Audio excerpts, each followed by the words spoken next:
You know, whenever we see the show on the big screen, I always think the same thing. Futurama movie. Yes! That looks so good up there.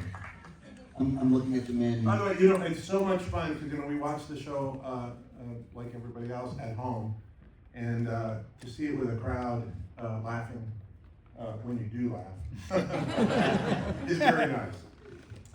Before we get started, I just want to look at my camera team and Rigo, are we good? Perfect. All right, right on. Thanks. First of all, I really want to start with, and I say this for myself, but I think I speak for everyone in the audience and millions of people around the world when I say, thank you so much for making us laugh. Mm-hmm.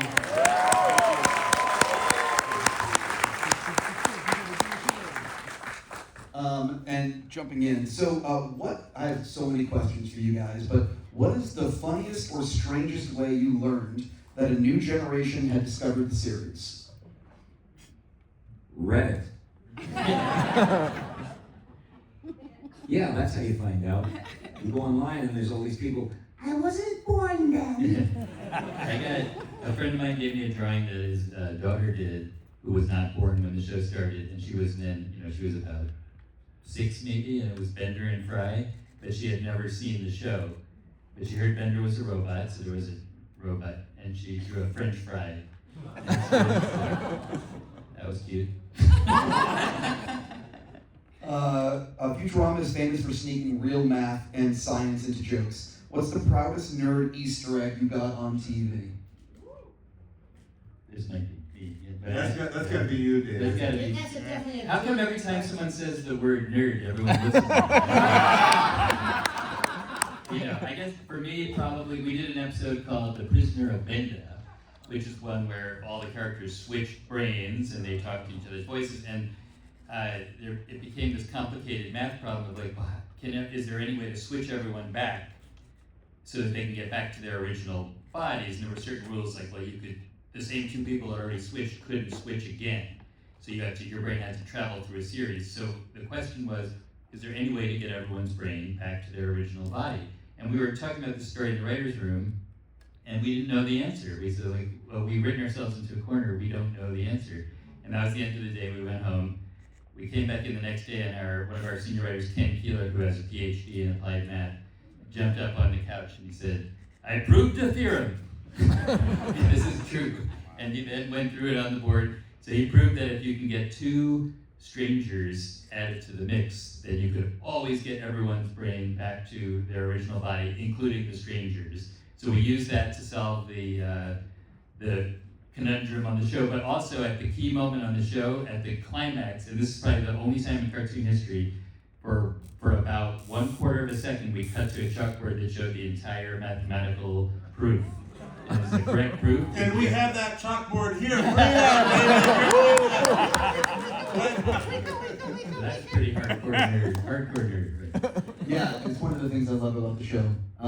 So what is the strangest idea ever pitched in the writer's room that somehow became an actual episode? I put Fry eating Brocky J up there. Yo! Wow. David Herman, Brocky J. In the house! Dave is so loud that he's declining to use his microphone. It would hurt you if he used the microphone. Well, I pitched an idea once that Bender wanted to steal God's treasure. And he wanted to go to heaven, and we never did it because we got canceled. So I did this other show, Disenchantment. In which Phil Lamar plays God. And the reason I bring it up because it's unrelated to Futurama. No, it is not! Because we have a crossover episode with Futurama and Disenchantment. Finally! We bring Hulu, Disney, and Netflix together.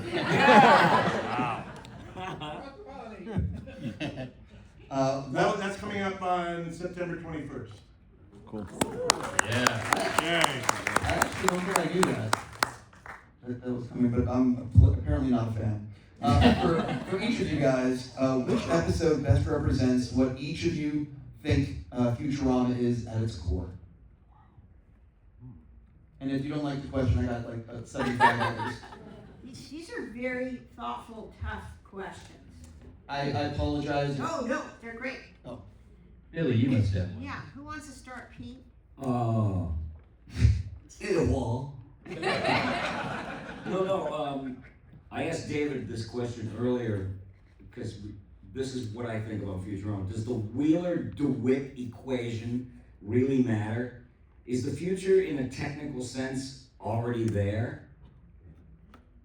Billy, stop wasting your time with these easy questions, these simplistic questions.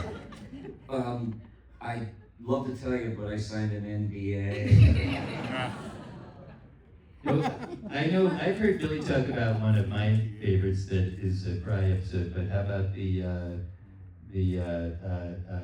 Fry's brother? What's the name of that episode? Luck of the Fryrish. Luck of the Fryrish was making me real sad. To me, that's one of that was the first time we went for a very emotional episode, and so to me, that always strikes me as the point when we realized like this show can go in directions that people were not expecting. So to me, that expanded the horizon that we could go for a very emotional episode of Fry's And brother. Jurassic Park as well. Yeah. I mean, for me, I always, my favorite kind of entertainment is things that make me laugh and cry. So it's pretty cool that our show can do that. And yeah, that makes it, quintessential. You know, you kill a dog and people will cry. I was against it. I just want to say I was against it. However, people apparently have come to love that episode. Except for the dog part. What? Except for the dog part. No, but I've met strangers on the street who tell me how much they love that episode, and then they start crying while they're telling me that. Yes, So, yes. yeah, it was. I remember reading it, and I said, this is going to be sad. I just didn't know how sad. I mean, read it, recorded it, and when I went home and I watched it finally, I was like, ah! And I don't have a dog, so I had the cat. Come cat! Come cat! Don't go anywhere! You know, everybody knows what it's like to bond with an animal, so, you know, we wish they could live as long as us, or forever, or whatever, but they don't, so that episode got me in the field. This is for the cast. Which line in the recording process has a great story behind it? Two? Yeah. Mo has to tell that story though. No, Okay, never mind. that's not in. That's the stuff that occurs in between takes. We have this little show we do. We take it to the Improv or just typewriter about once or twice a year, called Outtakes. Because what happens while we're recording the show is hilarious, but Billy and John and I love to recreate celebrity outtakes, like the Orson Welles frozen peas outtake that the Jurian show me how you can say in July and I'll go down on you. And there's a great outtake of Casey Kasem, who was the original voice of Shaggy on Scooby-Doo, and he was a local DJ, and he had this national show called American Top 40. And at one point we discovered Matt's a fan of that, so we started just each trying to make Matt laugh. And it turns out that your favorite moment in that is when Casey goes, "Join us this Saturday morning and every Saturday morning at 2. Because he can't believe his show. His hit show is on at 2 in the morning in some market. And that's the thing that makes him laugh the most, is the way Casey says 2. So in the studio, anytime the word 2 comes up, that includes all the variations, T-O, T-W-O, we are there with 2! And so that's something that's only funny to us as this entire run has proven. Now you're in on the inside joke. Yeah. And wait a minute. Also, part of that is him talking about a dead dog. Oh, another Right? dead dog Do you moment. remember that? Yes, of course. Can you do? Yeah, what is it? It's and now we come to our long distance dedication. It's a story each of us can relate to. It's about a little dog named Snuggles. And it's most certainly, yeah, you know what, go back to the end of the record. We're coming out of the record Boy, they do this to me all the time. And how we can not come out of an up-tempo number into somebody's dog dying. I want somebody to use his fucking brain and not come out of an up-tempo number. Is Don on the phone? We'll ask him what happened to the pictures I was supposed to see. He just goes off. We love that. We love dead dogs. We love dead DJs. We love dead DJs and we love dead Orson Welles. Yes. I'll admit, this went in a direction I was not expecting. Loved it though. By the way, he does it all the time. Right. Okay, so This is what it's like. It's us just riffing back and forth with these outtake things. And that's why My it takes favorite, so by the way, long to my record favorite these science episodes. line, you gave me an education because there's this whole thing where it's this race, and then the professor says, you change the outcome by measuring it. And I said, David, I don't get this. And he gave me an entire physics lesson. Yes. Oh, this can only happen on Futurama. And he actually got me to understand quantum physics and how an outcome can be changed by observing it. So thank you, David. And now, David, inhale science! Did that answer your question? Never mind, Yes, let's move on. I have 75 others. Let's move on. This is for the producers. What's a fan, or for anyone actually, what's a fan theory about the show that's either dead on or wildly off base? Can someone name Someone a tell fan us theory? what are their theories. Does anyone? We don't get to hear the fan theories that often. I don't know. Anybody got one? We can riff on it at least. The theory that it's just a cartoon is always really fun. Yeah. What's an example? Do you have an example? I don't have one off the top of my head. I was throwing this. No. Does anyone have? We can move on again. I have 74 other questions. I mean, there was stuff like we had hidden Nibbler's shadow in the pilot. And then, I don't know if this again answers your question, but later on, that became public knowledge years later when we had some backstory about time travel. And then a lot of the fans thought we had gone back and inserted that, and it was only in reruns.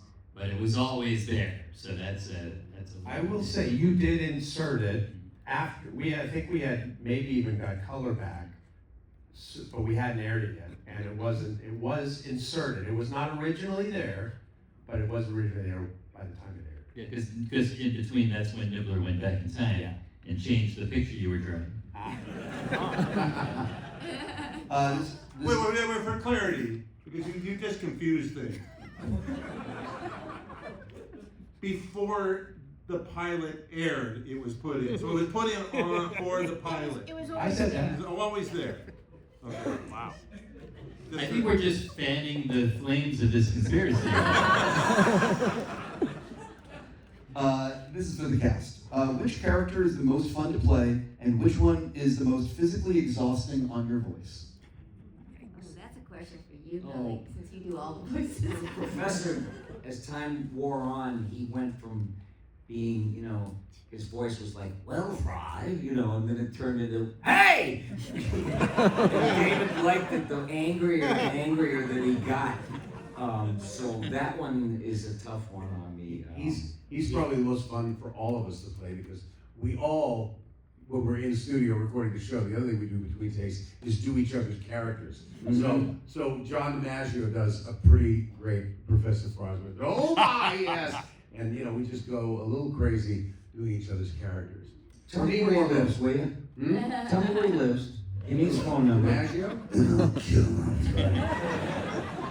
Morbo for me is a real thrill, or Lur. Rule of the planet overcome CIA. Because he lives in the same place in my voice that Yosemite Sam does. Ooh, I hates rabbits. We got something in common because I always thought Rage was a beautiful vehicle for comedy or performing. So the professor's like, who needs courage when you have a gun? Everything, he's just angry. I love it. And I got to play Juror once. Right. Juror. Juror. That was really hard. Yeah. You gotta go to your growls. So many amazing characters all these great people are doing. Actually, I would say the most challenging one to voice for me was the futuristic basketball star, Bubblegum Tate. Because then I had to sound taller and more athletic than I am.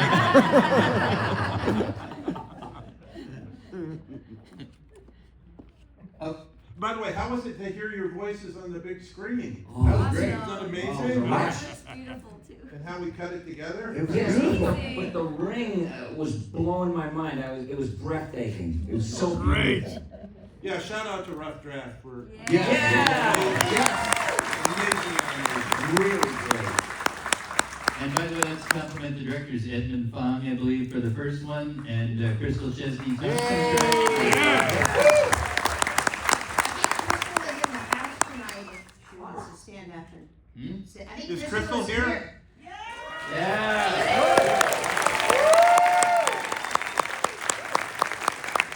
Hey, woman witch! The animators, Wyatt, is also here. I just want to also add that I hope I'm not giving away too much information. Crystal, the director of the second one, used to have pet rats. So I remember when this episode was in the pipeline, I said, I called Claudia and I was like, if there's any way to massage the order so Crystal could get it, and then Claudia said, she's already doing that one. It all worked out perfectly. Thank you. Dave Herman, which is tougher on your voice, Scruffy or Roberto? Yeah, I was just gonna practice my stabbing.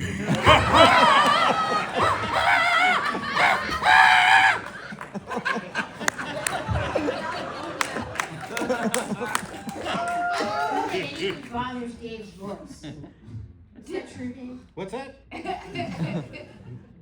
Rocky doing what J now? is pretty awesome. What? David was Rocky J in today's Incredible. So which cast member is most likely to improvise something that ends up in the final episode? I think it's David Herman. I think Vince. yeah. Dave Herman comes up with such stuff. that entire Steven, this show, He's great. they got a lady, one eye. Steven, just to be clear, she doesn't have the option for two eyes. She's got one eye. One eye. When I saw that, I thought to myself, I said, now I've seen everything. But then they got a talking robot. And not just that. When this one robot talks, then the next robot is talking to him. Steven, I have a toaster oven. All my whole life. Never does this toaster oven talk to me. And then I was like, now I've seen everything. Now I've seen everything. But no! They got a lobster, man. But that's for real, because I know a guy who works at Outback Steakhouse, and that stuff they got on the menu, that ain't lobster. That's lobster man. That's lobster man. And they don't wash the hooly dooly coconut shrimp there, just so you know. They don't even take out the poop line on the shrimp. They just bread it. They just bread that, and then they serve up lobster man. Just so you know. Does that answer your question at all? Okay, It's amazing in that Dave does improvisation. What is the hardest line of dialogue any of you have had to say because of scientific language, alien terminology, or sheer number of syllables? Guess it was diamondium and diamondylium. There you go. That was kind of tough. I mean, it's not tough for me to say it, but for me, I went through 50 takes. You know what we should do? Cutting room floor-orama. Yeah. You know, all the stuff that didn't make it in, we'll throw it together. Somebody will animate it, I'm sure you guys can do it. As you can Because see, AI is these the people hamburger are- helper of creativity. This is all human. We do not use AI in our voices. It all comes out of these guys.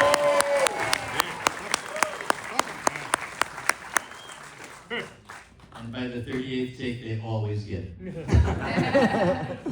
What's a tiny visual joke or background detail that took an absurd amount of work, but most viewers probably never noticed?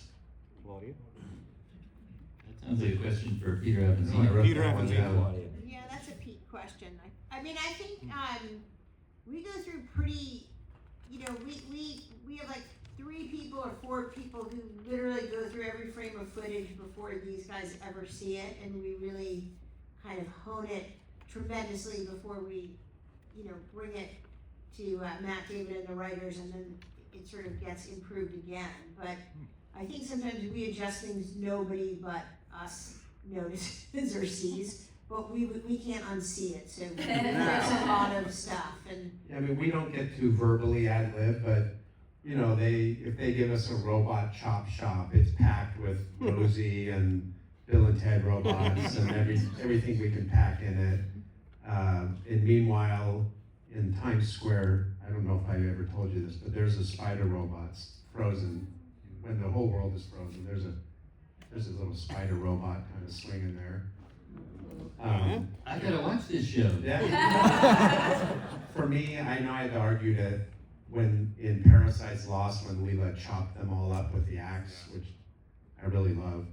You guys thought it was a little extreme. I go, just wait and see. I think it'll be pretty good. Well, no, Not really right. an Easter egg, but We don't generally need to ad-lib lines, because we've got so many great Harvard grad writers. That's so true. Yep. So it just came out that you guys are doing 3 extended length specials, with the first holiday special planned for 2027. What can you tease about these episodes? Well, We've seen it, you haven't. We've seen it.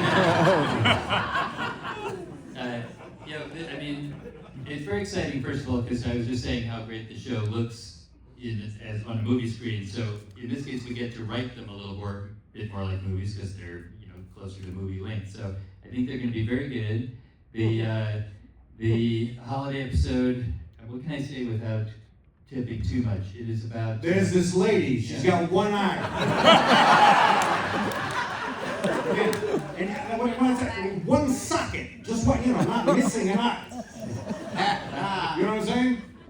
Keep going, man. We've got a couple stories, but we're going to deal with a real life emotional thing, which is the loss of Coolio, who played Kwanzaa. So we're gonna try to give him a proper send off of the character, and we have a big story about Fry's childhood fantasies about Santa Claus, and there is a tragic romance involving Bender and a snowman. So I think that I have taunted everybody enough with that teaser. Yeah, I appreciate you indulging. So what can you tease about the rest of the upcoming episodes this season, which start on Hulu August 3rd? they're great. Well, we decided,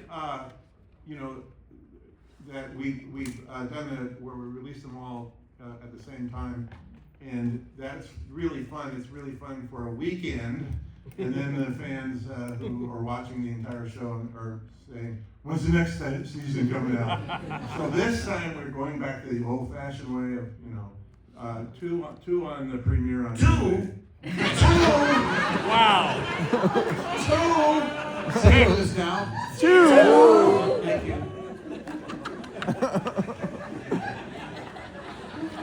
See how much Matt loves it? And then 1 week, and you get to talk about it, at work. Matt, I have a question for you. I noticed on the upcoming episodes for the new season that on episode 9 you're listed as a story by credit with Josh Weinstein. And you don't give a story every season of the show, and I'm just curious, what can you tease about? Well, that's the one I mentioned. That's the Disenchantment Futurama crossover. Josh was Josh worked on Futurama in the past, and we put together Disenchantment together. And during the writing of that episode, I got COVID and dropped out, and so Josh carried on without me. And Andrew Hahn, Andrew Hahn directed is that. also Yeah, here. great. Andrew. What's a Futurama episode that looked simple on the page but turned into a very complex thing to actually produce? All of them. Oh, I think that ring world must have been. I can't think of one that looked simple on the page, actually. I mean, You know, every script, I think, oh, the animators are not good. They're gonna mutiny on this one. Because, yeah, there's a lot of. Lydia, which one drove you insane? I think like that fractal episode was because the whole nature of fractals is you cannot control them, and so our head of CGI Scott Vanso like basically figured out how to kind of create and automate and sort of corral fractals to get them to do what we needed them to do, and it was quite insane, but and beautiful, but I think it was like so much more complicated than you would. That's the episode where the ship gets squashed and then they're in the two-dimensional flatland, if anybody remembers that. But then to get back, they have to go through the intermediate dimension on the way back to the third dimension, which is sort of, I'm going back into Nerdville, but mathematically, the mathematicians talk about fractals as having a fractional dimension. Wow. So that's what they were trying to animate, a universe that was between 2 and 3 dimensions. And That was a thinker, but yeah, it ended up looking beautiful. But I think for better or worse, really take the challenges in those scripts as like throwing down the gauntlet and really wanting to, sort of excel and deliver or over deliver. So we had an episode where you guys just sort of cavalierly wrote, everyone who's ever been in Futurama appears. And so, I said to Pete, like, well, why don't we just go back and ask? Because generally the writers are very, considerate and collaborative. And Pete's like, no, they wrote it. We're gonna do it. And so I wanted to do it. Yeah, when we brought the color and David started chuckling as soon as he saw it. He just, oh my God, I didn't know you were gonna do it. So, Well, I have reminded the animators on Futurama and on The Simpsons, I said, look, we have a lot of crowds. Look at Dumbo. They put the crowds in the dark in the circus, okay? And you animators never do. You don't put The them in the scripts dark. usually call for the crowds to be doing things, like everyone in Futurama says, yay, and everyone in Futurama says, oh. That's too easy. Everybody in Futurama, each doing their own thing. But we do, if you read the Art of Futurama book, I'm the guy who always complained, how are we supposed to do that? But when you write a Myrtleator killing machine, we really enjoy figuring out, making it look good, and road races and rainbow nebulas, they're all, it's a really fun challenge to. I mean, also sometimes we are vague because we know that Pete and the animators at Rough Draft can come up with a better visual idea than we can. So we try to describe the mood maybe, and they come up with the means of doing that. yeah, I mean, we'll get scripts that just say elaborate space battle takes place here.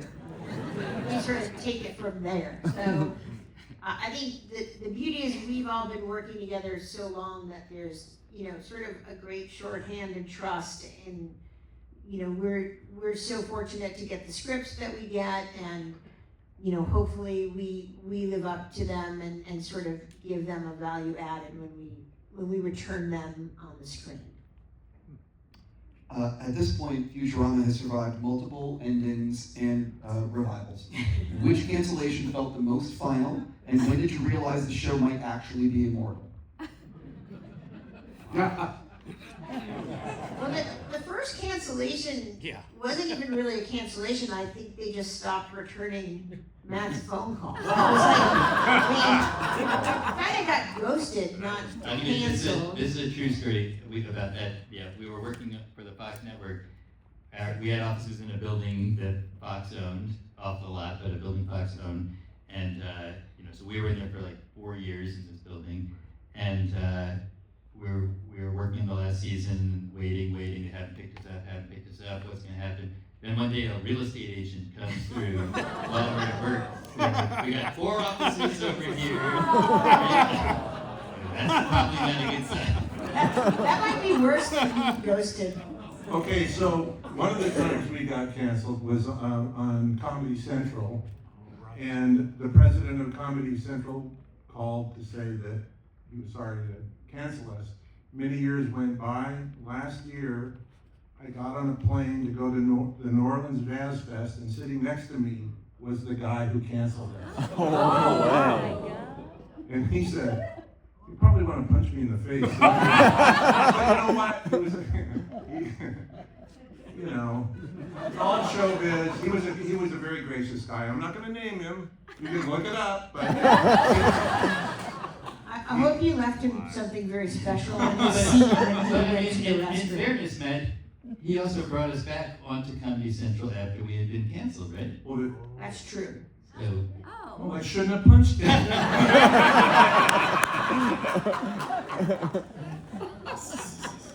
This is either, we're running out of time, and this is either going to work or it won't work, and here we go. So, I have some trivia questions, and I'm originally going to do it to the audience, but instead I'm going to do it for everyone up here, just to see how, well, let's see how it goes. This could be a disaster.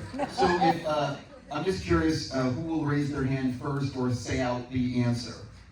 What is Bender's serial number? I know the first 3 digits because they were the first 3 digits of my phone number at that time. I don't remember the last 4. You mean it's the number of his chip, or? It's 271 something.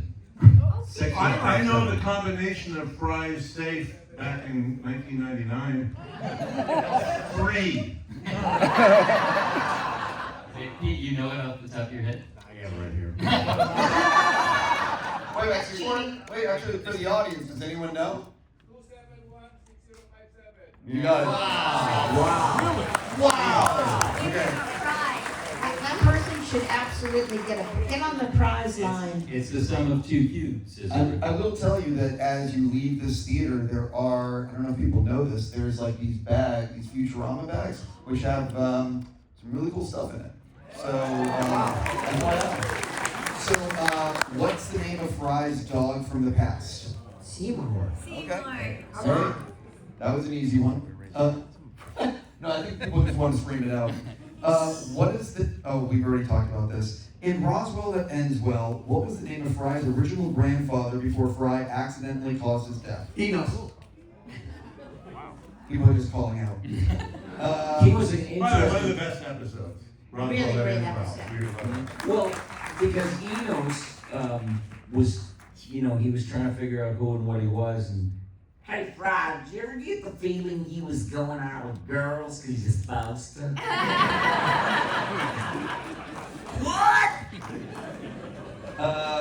What? What rare musical instrument must Fry learn to play to express his feelings for Leela and the devil's hands or idle playthings? Golf. Matt, you gotta be quicker. You gotta. Well, I know it. Come on, shout it out, everybody. Yeah. Holophoner. Yay. Who directed the first holophoner scene?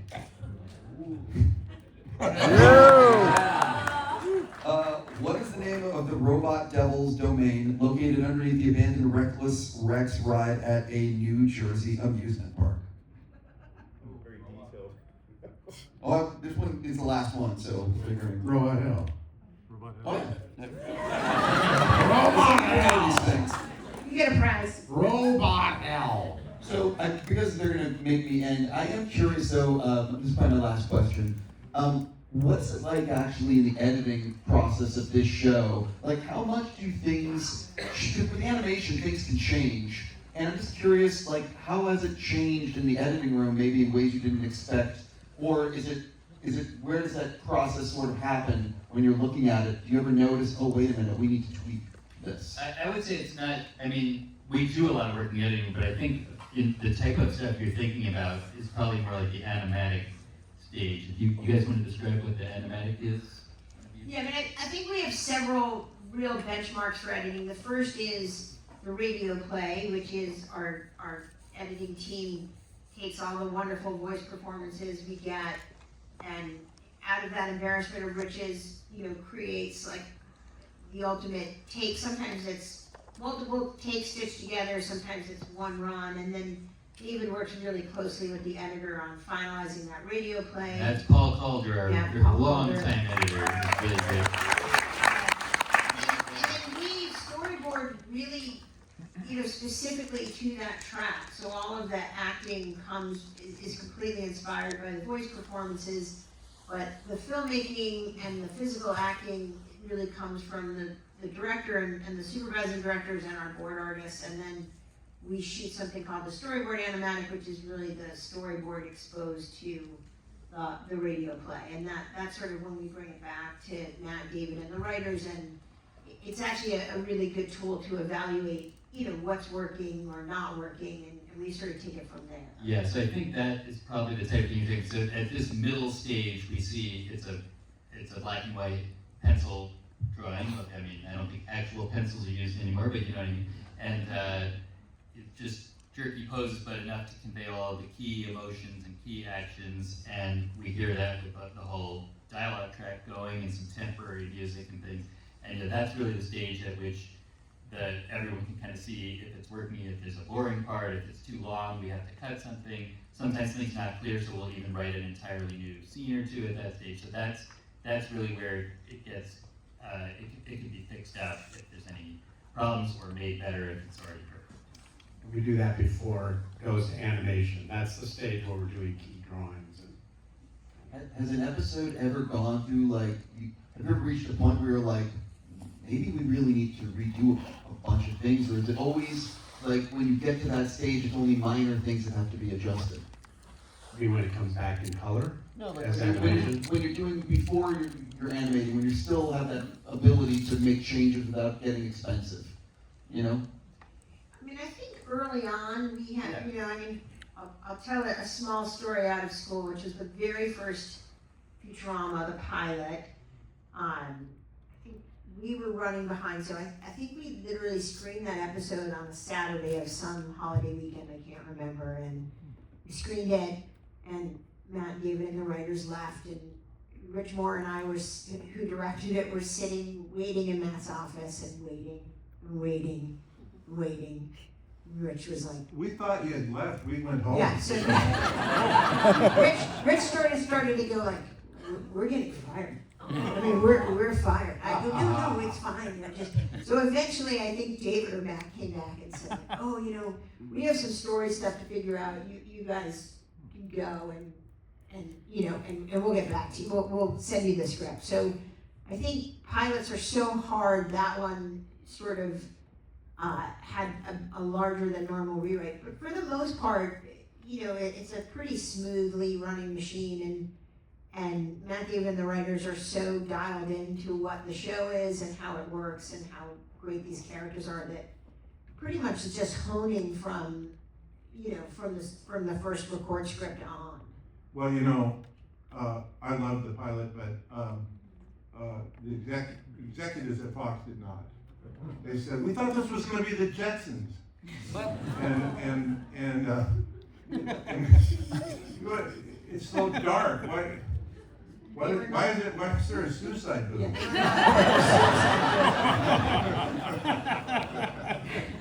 The funniest thing about that particular episode for me was that that's where Bender meets Fry, and you have to pay 25 cents for the booth to work. And Bender has a quarter on a thread, so he gets it back even though he's going to the booth. And by the way, that was inspired by a Donald Duck cartoon, Modern Inventions from 1938. There you go. Wow.